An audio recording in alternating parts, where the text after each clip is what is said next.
تازه او ښه خبر د پکتیا قلو اردو کې د پخواني نظام یو شمیر کسان پر دندو ګمارل شوي دي. سلام ستړي مشئ، زموږ سوله ټي وي چینل ته په خیر راغلی.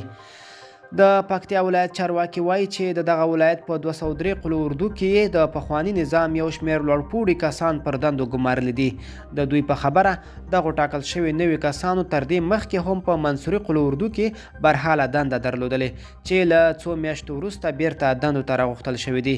د پکتیا د اطلاعات او کلتور رئیس خالقیار احمدزي په ژواک خبري اژانس ته وویل هغه کسان چې تازه پر دندو ګمارل شوي د هغوی شمیر 10 کسانو ته رسیږي چې له پخواني د امریتونو په بستونو کې کار کاوه، خو اوس په د دې امریتونو د مرستالیانو په حیث دنده ترسره کوي.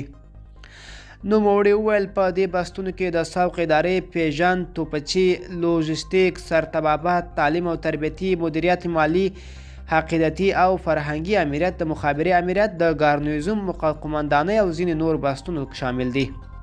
د په خبره په یادو بستونو کې ځینې داسې هم شته چې د تیر نظام چارواکي بیرته خپل بست ته راغلي او یا د خپلو بستونو معاونین ټاکل شوي دي. خالقیار وویل دغه کسان چې تازه پر دندو ګمارل شوي دوی ټولو ته معاشونه ورکول کیږي او کومې رتبې چې دوی پخوا اخیستې وي هغه به پر خپل ځای پاتې وي. د یادولو ده چې په پکتیا کې په نظامی ادارو کې د تیر نظام ډیر هغه کارکوونکي کار کوي چې اداري او تخنیکی چارې پر مخ وړلې، خو خلک غوښتنه لري چې د تیر نظام هغه کارکوونکي هم پر دندو وګماري چې په لوړو بستونو باندې کار کاوه.